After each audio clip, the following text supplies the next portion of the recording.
Evening. Welcome to this evening's edition of the Rich Urban Show.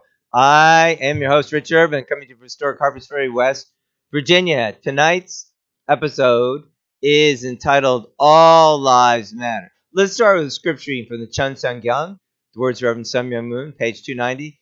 Kim Il Sung is a false father. North Koreans call him their parent. Do they not? Why has he appeared at this time in history? The person who is the most villainous in all the communist countries, the greatest of all devils, will appear. However, I'm called the true parent. The true parent should be able to subjugate the false parent through natural surrender. He should not be struck down by force. God's promise of salvation and God's victory or defeat is not determined by force. If force were to be used, everything would be over immediately. If the communists had their way, everything would be over. The fallen world, which used to show off its mighty armies that created such a history of strife in this earthly world, and which passed down Satan's tradition, will have a miserable end. God, who knows such things, is trying to bring Satan to surrender naturally. He tells him to do everything he wants. After letting him do everything he wants, heaven will be hit first, and then it will take it all away, saying that the one who struck the side of justice must pay for all the damages.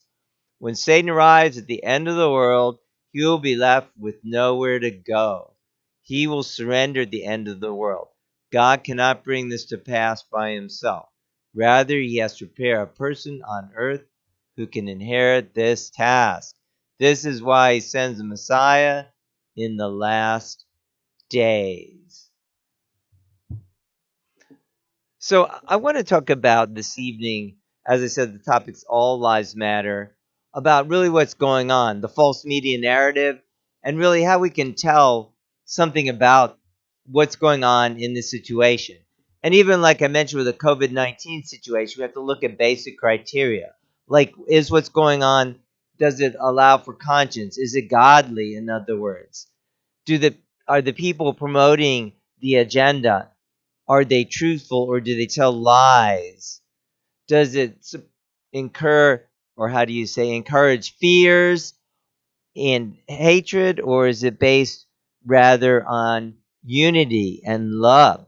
Those are some things we need to look at. So let's look at some of the media coverage that's occurred in the last week or so. Okay, so one narrative has been that constantly drummed into us by the media is that these are peaceful protests. So here we see this article, that's Mayor Muriel Bowser on May 30th. We're grieving hundreds of years of institutional racism, Bowser says. People are tired, sad, angry, and desperate for change. So Friday, she said DC police were present with Secret Service.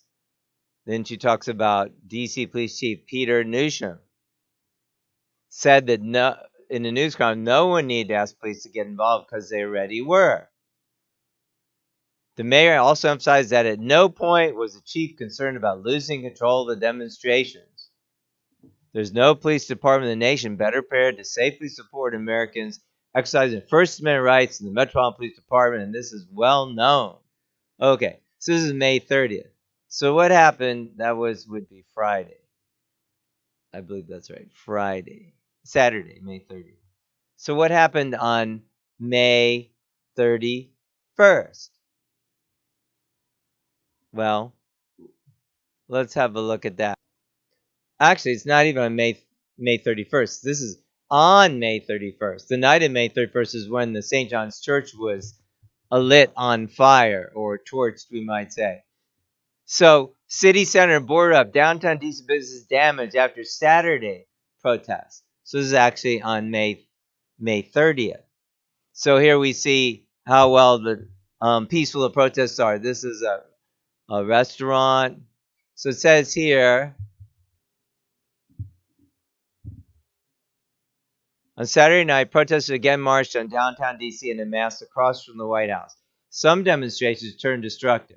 Businesses near Lafayette Park sustained damage, including Equinox, the Hay Adams Hotel, the Oval Room, and Teism.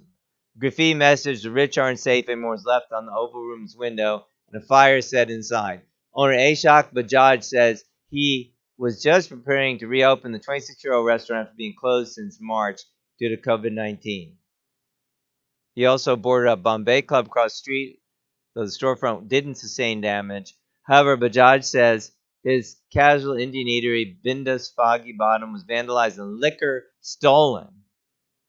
Yeah, that sounds like a very nice peaceful protest. It's temporarily closed. People were just coming in and out, breaking windows right in front of our own eyes. Oval Room is completely done. It's just sad, says Bajaj, who spent the night as downtown business. So what is this? And there's the thing, F Trump. What does this have to do with anything about protesting George Floyd? Nothing. It does seem like a rather big anti-Trump party, though. Okay, that's one thing. So then we see tragically, here we see Natalia Marie Kelly in Davenport, Iowa. So, what happened with her? There was like mayhem throughout the city, and there were some 45 calls for different disturbances, and two people were killed, including this young lady, and she was not shot by the police, but by people shooting. Period. So much for peaceful protest. And that was going on throughout the city. And there was a police car ambushed. Another guy was killed. Not clear who killed him. And so, what does this have to do with peaceful protests for George Floyd? Nothing, obviously. So we can see in these pictures here the protests clearly are not peaceful. We see torched police cars, turned over police cars, smashed windows. There were like 75 looters uptown in D.C. running around smashing up the Mazda Galleria. Of course, they didn't cross into Maryland because they would have been arrested right away. And just the fact that that church where President Trump spoke on June 1st was set on fire shows they're not peaceful protests. So why does the media keep saying they're peaceful protests? Because they're trying to push a narrative. Okay? So let's use a filter here. You know, are the things that are happening, godly? Well, clearly they're not godly. And in my next episode, I'm going to talk about what does the Black Lives Matter movement actually promote.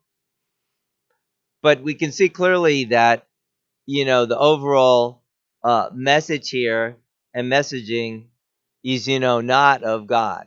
And we'll talk more specifically about the other different things, what they are promoting. And so we can definitely, see that. It doesn't allow for Well, it doesn't allow for anything. It's not promoting goodness, but it's promoting anarchy, violence, F Trump, and all this stuff. Does that sound to you like a movement, that promotes godly something that's godly? Absolutely not. And like I say, next week I'll be talking more about that. Specifically what they're promoting: break down the nuclear family, LGBT, no police. But there's even more to it than that. And as you can see, like in the picture here, these protesters, it says they're for the Socialist Party. In other words, these are communist protesters. Well, for those of the under 23 crowd or whatever who never heard of communism, that's an ideology that doesn't believe in God and has killed well over 100 million people.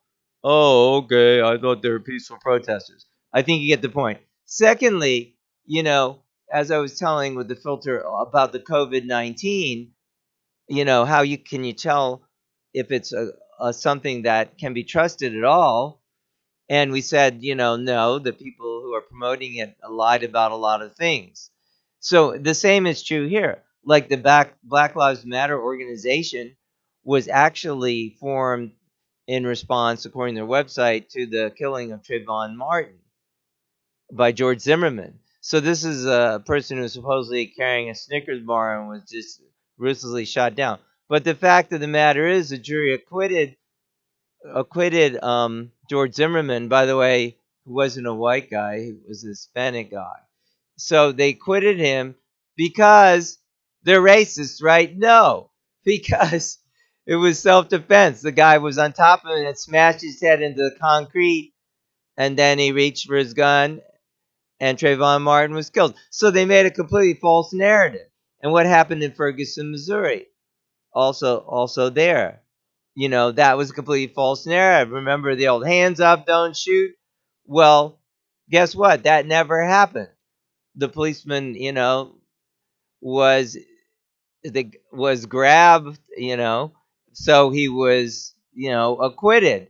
The grand jury acquitted him because they're racist, right? No. So what's the point? Not to get into all those details. The point is the Black Lives Matter people lie. They make up lies. So these are the people you say, oh, Wes, we believe them. Everything's wonderful. And of course, the ideology is way not mainstream at all. So, that tells you a lot about the movement right there. They made up false narratives. For what purposes? Well, for what purposes are people rioting and stuff? Stealing and looting. I mean, I'm sure there are protesters who are there for proper, or how do you say, good reason. But I mean, the overall whole thing, why has it turned so ugly? Why did it start to begin with? I'm also going to, touch some of those topics more, next time. Another thing, again, with COVID, we said, does it promote fear? Well, you could apply the same filter here. Does it promote fear, but also hate and fear? This movement, especially I'm talking about, the Black Lives Matter. Well, it does actually. It's promoting division. It's promoting confrontation, and it's focusing. You know, it's actually creating a huge, really a distraction from the real issues, which is the real issue, as I said last week, and I'll be talking about every week in some form, is breakdown of the family. Also, why aren't they concerned? You see the picture here of the police captain, who was killed. You won't see this picture. I hate to show it. He was shot down by looters. Why aren't they protesting that these looters shot dead this beautiful man? How about the girl they showed earlier, the 22-year-old girl who was shot dead? How come there are no protests over that? And in fact, some 20 or whatever people were killed in various riotings, shootings. You know, how about the man in Oakland who was shot dead, the black man? Why aren't they protesting his death? And in fact, I lived for 33 years in D.C., and I happen to know, as a fact, the people there are assassinated. And usually it's not interracial, it's black on black crime. I mean, any crime is bad, but shouldn't they be protesting? I mean, it doesn't seem like a very good thing when someone pulls up and, takes an Uzi or whatever and shoots someone dead. I don't see any protests over that. I don't see any protests over the breaking down of the family. I don't see any protests over hundreds and thousands of babies being aborted, especially in poor black neighborhoods. Oh no, that's just fine. So, am I saying that everything's okay? There was never any injustice, you know, such as that depicted, in the George Floyd situation? No, I didn't say that. What I said is that you can tell from the things I mentioned that it's ungodly, that the people promoting this lie. Also, that they're communists and Marxists, many of them, like I showed in the picture. Talk more of that in detail next time. They promote hatred. So, and I don't see anybody denouncing, the Antifa or whatever, that's smashing up the stores and destroying black communities, ironically. So now they're saying, like, in Chicago, who could blame them? Walmart says, we don't know if they'll ever come back to our store. The whole store is gutted, looted, destroyed, stolen, set on fire, whatever. Target, same thing. Wonderful. Great job. That really helps the black community. Not. So the thing that really helps is building up black families. That's like what our organization's been working on for 2+ decades. Okay? That's what needs to be done. And guess what? These progressive people, like I said last week, so called progressive, you know, really more like brain dead, but not really. It's evil when you prevent good things from happening. They are against those kind of programs because they're promoting other things like LGBTQXYZ. In Chicago, they do it. In DC, they do it. In LA, and then they say, oh, our community is all broken down. Whereas they actually literally oppose programs like ours that try to help people. In an organization, we work probably with like 95+% black people. That's in DC public schools and areas we work. That's mostly who they are. So it was very well received programs. So yeah, that's what I want to say tonight. I mean, everything is not what it appears to be. So I really urge also for like a lot of the um, protesters are the younger generation. How about getting some media literacy training? I mean, turn off, the mainstream media. How about trying OANN? You have a Roku at home? That's One American News Network. You might actually get some real news. Okay? How about reading worldtribune.com? How about reading band.video? That's Alex, or reading, well, mostly as videos. Band.video is Alex Jones' site. How about doing some real independent research so you can find out what's actually going on and look at some of the, alternative news sites? Or I saw a very good suggestion. You could go to the Southern Poverty Christian. Oh my gosh, I think I bungled it. SPLC. Yes, those are the guys who publish a list of the terrible news sites. So actually, if you look at their list of terrible news sites that they want to censor, that might be a good place to start to find some real news. But seriously, so you know, is this really a how do you say? Something that's really all concocted, or mostly, if not all concocted, to create chaos for President Trump? Absolutely. Absolutely. You know, there's been constant chaos since the day he was elected, saying we're going to impeach him. Day one, Washington Post. Oh, okay. Then there's the Russian collusion, which actually Hillary Clinton was colluding with Russia. Nothing to that. Then there was the impeachment. That didn't succeed. Then the next thing is the COVID-19, which Fauci predicted in 2017. And then, now the COVID-19 is dead because suddenly all these people marched in the street and suddenly that's okay, but it wasn't okay. Oh my gosh. And now there's this craziness, rioting and looting.